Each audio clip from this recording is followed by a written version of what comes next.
ఒక విషయంలోనైతే మనం ఏ మాటకు ఆ మాటనే చెప్పుకోవాలి. మన తాన ఏ బ్రాండ్ మందు కావాలన్నా దొరుకుతుంది. అవసరమైతే ఫారెన్ బ్రాండ్లు కూడా దింపుతారు. మందు దుకాణాలు కూడా ఇంకిన్ని పెంచాలనుకుంటారట. కానీ ఈ బీహార్ రాష్ట్రంలో జనాలను చూస్తే గోస గోస అనిపిస్తుంది. సుక్క లేక నాలుకేళ్ళు ఎండిపోయి ఏడుస్తున్నారట. ఈసొంటి కష్టం తాగనోళ్ళకు కూడా రావద్దులా.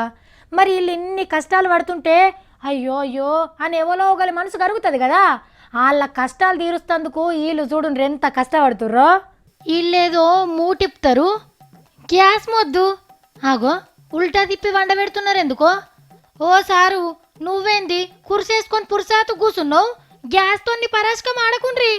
మూతను బయటికి తీస్తే లోపట ఇంకో మూతున్నది. ఏముండొచ్చు?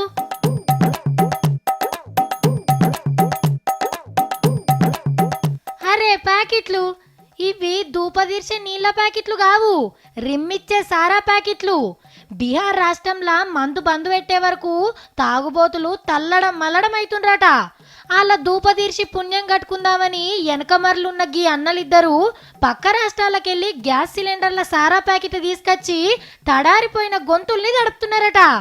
గ్యాస్ మొద్దులకెళ్ళి కమ్మటి సారా ఆసన వచ్చే వరకు ఇంత పోలీసు వాళ్ళకి దొరికిపోయినరు. ఎంత మంచి ఐడియా చేసిండ్రో చూడుండ్రిగా.